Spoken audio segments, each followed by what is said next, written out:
Let us understand, I hope without contest, the UN's present situation. It has been brutalized by the leader of a great nation who has suggested that it is irrelevant. Any thoughtful analysis puts that black thought to rest, and certainly there is none who would suggest that the UN is at death's door. None of its obvious problems appear to be life-threatening. The problem is not how to save the United Nations, but how to strengthen the United Nations, the one organization we have, the one true hope we have of creating a world free of international violence, poverty, starvation, disease, and plague. But much needs to be done to strengthen the organization, or, as the New York Times recently put it, if the United Nations were being created today, what would you want done differently? It was out of the horror and the ashes of World War II that the United Nations was founded by a global population of presumably civilized humans. In shock over what their governments had done in their name, they had tried after World War I to create an organization that could preserve the peace and failed. They were determined to do better this time. But as nations came together, they also left large cracks as they compromised the larger nations' determination not to surrender their sovereign power. Our job now is to seal up those cracks, even as we watch the spread around the globe of those terrible weapons that threaten the destruction of all our planet's living things. First efforts in such a huge enterprise as the founding of the United Nations seldom are without fault. After all, much of the strength of our American government is found in the amendments to our Constitution that time and practice dictated. Let us consider some of the limitations that soon appeared in the UN structure.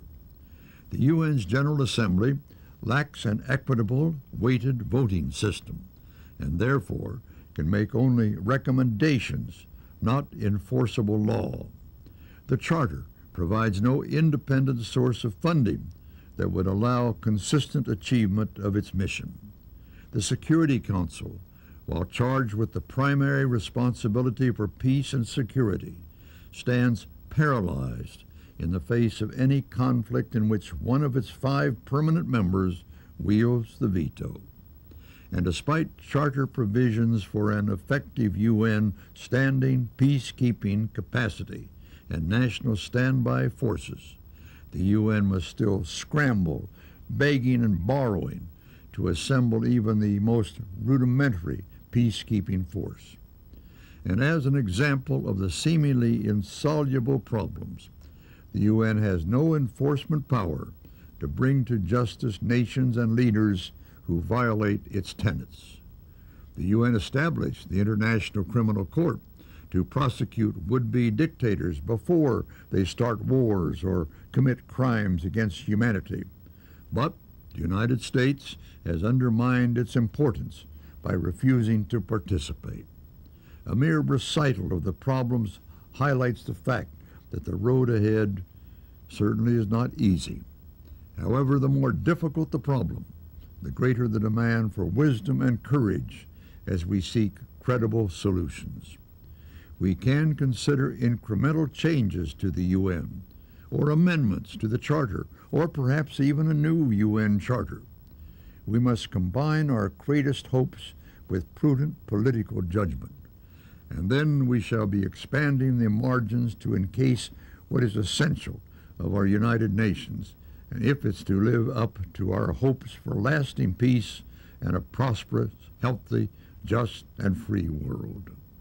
In conferences like this, and auxiliary ones along the internet, rests the hope for our planet's future. You all should be proud of your concern and for participating in efforts like this. I take the liberty of speaking for a grateful nation, nay, a grateful world, in thanking you for your interest.